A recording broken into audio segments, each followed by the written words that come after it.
সুপ্রিয় দর্শক আসসালামু আলাইকুম। দেশ ও প্রবাসে যে যেখানে আছেন আপনাদের প্রত্যেককেই শুভেচ্ছা জানাচ্ছি আজকে নতুন একটি প্রতিবেদনে।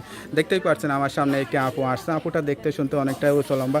আসলে তার জীবনে কি হয়েছে বা কি বলতে চাই চলুন কথা বলে জানার চেষ্টা করি। আপু আসসালামু আলাইকুম। ওয়ালাইকুম আসসালাম ভাইয়া। আপু আপনার নাম কি? আমার নাম নাদিয়া।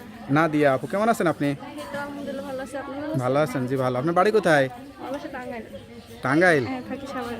কেন সাভারে থাকেন কেন? কি করবো, বাবা মা নাই। মা বাবা কি হয়েছে?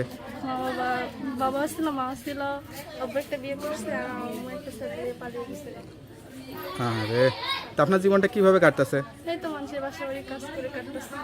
আপনার মতো এরকম সুন্দরী মেয়ের মানুষের বাসা বাড়িতে কাজ করে কেউ নেয়? জানি কেউ বিশ্বাস করবে না, তারপরও তো অনেক বাড়ির বউরা কয় যে সুন্দরী মেয়ে কাজে নিলে বলে স্বামী নষ্ট হয়ে যায়। তাই এখন এরকম কি কাজ করেন আসলে?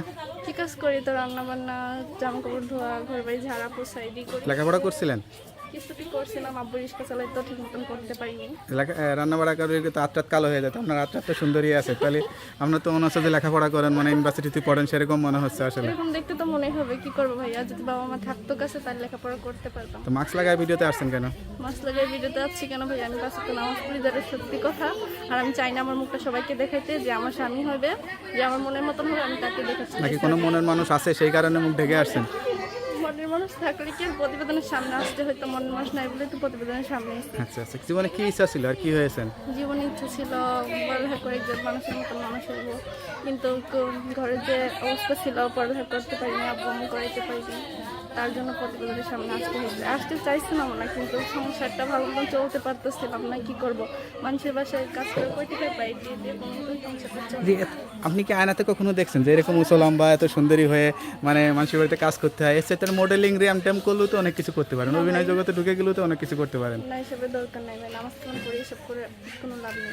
নামাজ কালাম পড়েন, পাঁচ ওয়াক্ত কোরআন শরীফ পড়তে পারেন? হ্যাঁ পারি, পারবো। কোনো গজল, ইসলামিক গজল টজল পারেন নাকি? সূরা টুরা পারেন নাকি? ছোটরা কি আপনার এখানে বলবো নাকি? তো বললে সমস্যা কি, একটু শুনাইলেন। যে আমার মনের মতন হবে, যে আমার পাশে থাকবে, যে আমার কষ্ট দুঃখ বুঝবে, যে আমার স্বামী হবে, তাকে আমি গজল তো গান নাচ দোয়া সবই তাকে বলবো, শেয়ার করবো তার লগে। আমি চাই না যে সবার লগে শেয়ার করতে, এখানে যারা যারা আসতে সবাই শেয়ার করতে চাই না। আমি চাই আমার যে আমার পাশে থাকবে তার সাথে আমি শেয়ার করবো। এরকম মেয়েকে সবাই বউ হিসেবে পেতে চায়, সংসারী।